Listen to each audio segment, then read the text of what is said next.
আসসালামু আলাইকুম, আমি মোহাম্মদ আল আমিন। আজকের টপিকটি হলো hybrid solar system. Hybrid solar সিস্টেমটা কি, কোথায় ব্যবহার করি, কেন ব্যবহার করি, এই ডিটেলস আলাপ করা হবে। তার আগে আমরা একটু ঘুরে আসি অফ গ্রিডটা কি, অন গ্রিডটা কি, 1 মিনিট জাস্ট আলাপ করবো। হ্যাঁ, অফ গ্রিডটা মানে কি? অফ গ্রিড, আপনার গ্রিড যদি না থাকে তখন আপনি সোলার সিস্টেমটা চালাতে পারবেন, তাকে বলে অফ গ্রিড। যখন আপনার কারেন্ট নাই তখন আপনি সোলার সিস্টেমটা আপনার বাসায় চালাতে পারবেন, আদারওয়াইজ চালাতে পারবেন না, এটাকে বলা হয় অফ গ্রিড। আসি এবার অন গ্রিডে।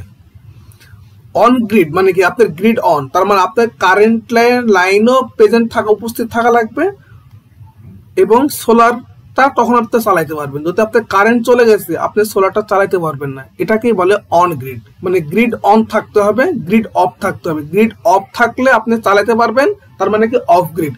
গ্রিড অন থাকলে আপনি চালাতে পারবেন, তার মানে এটা অন গ্রিড। ঠিক আছে? এখানে হাইব্রিডটা কি? হাইব্রিডটা হলো অন গ্রিড এবং অফ গ্রিডের সমন্বয়। যেরকম অফ গ্রিডে আমরা ব্যাটারি ব্যবহার করতে পারি, ঠিক আছে, এবং অন গ্রিডে আমরা ব্যাটারি ব্যবহার করি না। ঠিক আছে? হাইব্রিডে কি? আমরা চাইলে ব্যাটারি ব্যবহার করতেও পারবো, আর হাইব্রিডে কি আবার ব্যাটারি চাইলে আমি ব্যবহার না করতে পারবো, আমার স্বাধীনতা আছে। ঠিক আছে? এ হলো hybrid, of grid, on grid এর একটু প্রাথমিক ধারণা। ঠিক আছে? তো এখন আমি চলে আসি হাইব্রিডে। হাইব্রিডে এক্সট্রা সুবিধা কি? আমার তো অন গ্রিড ছিল, অফ গ্রিড ছিল, তাহলে আমার হাইব্রিড আমি কেন ব্যবহার করব, বা হাইব্রিড আমি কি কি ফ্যাসিলিটি পাবো? আচ্ছা, হাইব্রিডে আপনার, আমি তো বলি প্রথম যে একটা ফ্যাসিলিটি, যে আপনার প্রায়োরিটি সেট করতে পারবেন। মানে আপনার একাধিক আপনারই থাকবে, অপশন থাকবে। আপনার সোলার আছে, আপনার কারেন্টের লাইনও আছে, আপনার জেনারেটর আছে, আপনার ব্যাটারি আছে। ঠিক আছে? আপনি সবগুলোকে সিনক্রোনাইজেশন করতে পারবেন। ঠিক আছে? যা অফ গ্রিড এবং অন গ্রিডের ক্ষেত্রে সবকিছু পসিবল না, তাদের জন্য আছে আর কি, তাদের কিছু মানে কি বাধা বিপত্তি আছে। কিন্তু হাইব্রিডের ক্ষেত্রে আপনার অন গ্রিড, অফ গ্রিডের যে ফ্যাসিলিটি সবগুলি পাবেন। ঠিক আছে? তো কিভাবে সে আপনার অপশনগুলো দিবে দেখেন। হাইব্রিডটা কিভাবে কাজ করে দেখেন। আপনার এই তো এটা ইনভার্টার না, এটা ইনভার্টার। আপনার ইনভার্টারে এখানে কি আছে?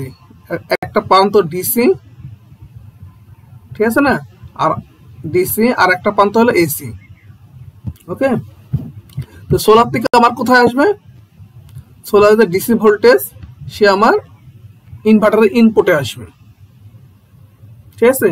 তো এখান থেকে যে আউটপুটটা আছে, ঠিক আছে, এটা আমার সরাসরি আমার লোডে আসবে। আপনার যে মনে করেন যে ইন্ডাস্ট্রিয়াল হোক বা বাসা বাড়ি হোক, আপনার বাসাতে চলে আসবে। ঠিক আছে?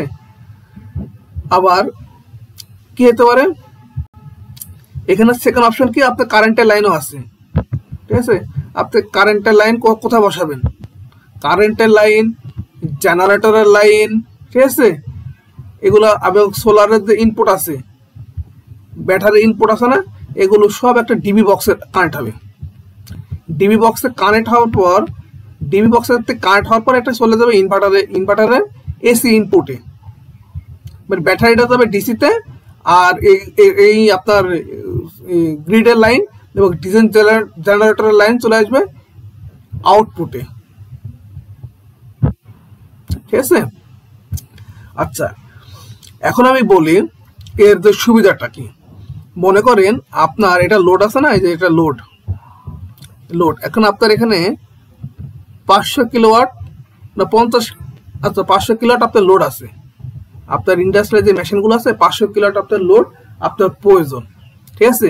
তো যখন বা যেদিন সূর্য ভরপুর আছে, আপনার 500 কিলোওয়াটই সে সাপ্লাই দিচ্ছে। ঠিক আছে?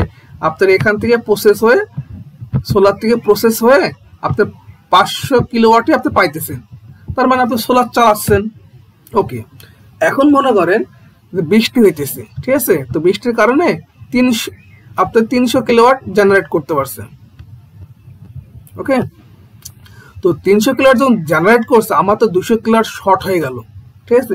তখন আমি আমার এই ইনভার্টার, মানে হাইব্রিড ইনভার্টারকে আমি বলে দিতে পারবো যে আমার যখন 500 কিলোওয়াট থেকে যে পরিমাণ লোড কম পড়বে, ঠিক আছে, আপনি প্রায়োরিটি বলে দেবেন যে যখন কম পড়বে হয়তো আমার প্রথমে যাবে ব্যাটারি থেকে নিব, সোলার যদি কম হয় তাহলে আমি সেকেন্ড টাইমে ব্যাটারি থেকে নিব, তৃতীয়ত নিব আমি গ্রিড থেকে নিব, এবং চতুর্থ আমার জেনারেটর থেকে নিব।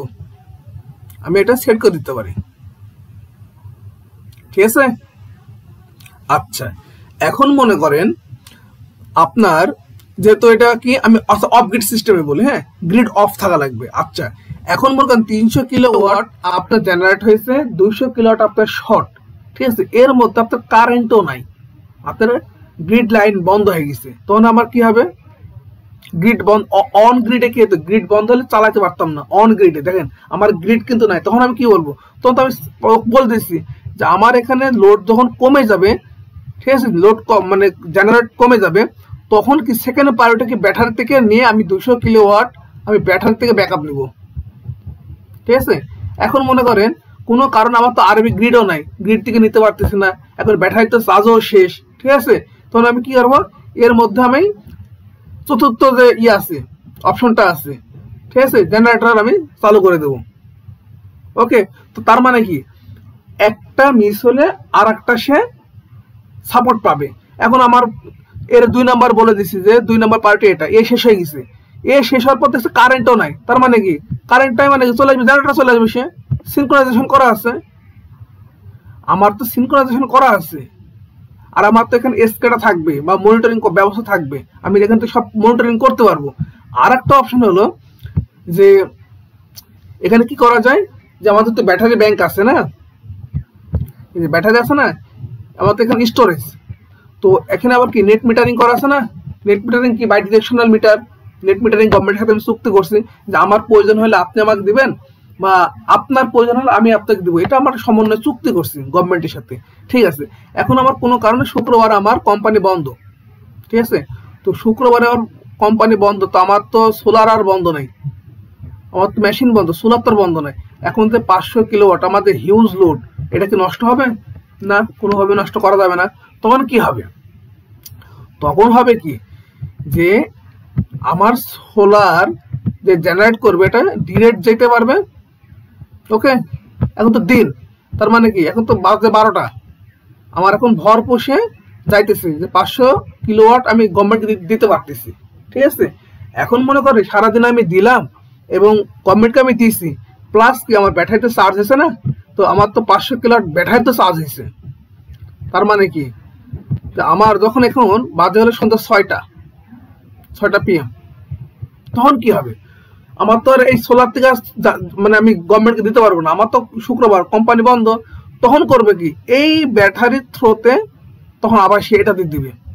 তার মানে কি আপনি একটা হিউজ পরিমাণ এনার্জি গভর্নমেন্টের কাছে সেল করতে পারলেন, এবং গ্রিড থাকলেও আপনি চালাতে পারলেন, আপনার প্ল্যান্ট বন্ধ হলো না, গ্রিড না থাকলেও আপনি প্ল্যান্ট আপনার বন্ধ হচ্ছে না। কেন? গ্রিড থাক বা না থাক আমার ব্যাটারি আছে, জেনারেটর আছে, আমার সোলার আছে, বিভিন্ন অপশন আছে, ঠিক আছে। তো এই হলো সুবিধা। হাইব্রিডের সুবিধা কি, আমার অন গ্রিডও ব্যবহার করতে পারবো, অফ গ্রিডে ব্যবহার করতে পারবো, আমি ব্যাটারি ব্যবহার ছাড়াও চালাতে পারবো, ব্যাটারি দিয়েও চালাতে পারবো। এমনকি আমার যদি গ্রিড মানে কারেন্ট থাকলেও আমার সোলার পিভি সোলার প্ল্যান্ট থেকে আমি এনার্জি চালাতে পারবো, এবার কারেন্ট না থাকলে আমার সোলার সিস্টেম থেকে আমি আমার লোডকে চালাতে পারবো। আশা করি বুঝতে পারছেন, ঠিক আছে। পরবর্তী ক্লাসে আমি দেখাবো যে এই সোলার পিভি বা সোলার প্যানেল এই কত ধরনের প্যানেল আছে, কোনটা সবচেয়ে বেস্ট হবে, এর ভিতরে কয়টা ক্যাটাগরির সোলার প্যানেল আছে, কোন অ্যাঙ্গেলে বসালে আমি সর্বোচ্চ আউটপুট পাবো, ঠিক আছে, কিভাবে ক্যালকুলেশন করা লাগে, কিভাবে আপনার ইনভার্টার সিলেকশন করা লাগে, ব্যাটারি সিলেকশন করা লাগে, আপনার কেবল সিলেকশন করা লাগে, ঠিক আছে, এই ডিটেলস আলাপ করাবো ইনশাল্লাহ। ওকে ওকে, ধন্যবাদ সবাইকে। আসসালামু আলাইকুম ওয়া রাহমাতুল্লাহি ওয়া বারাকাতুহু।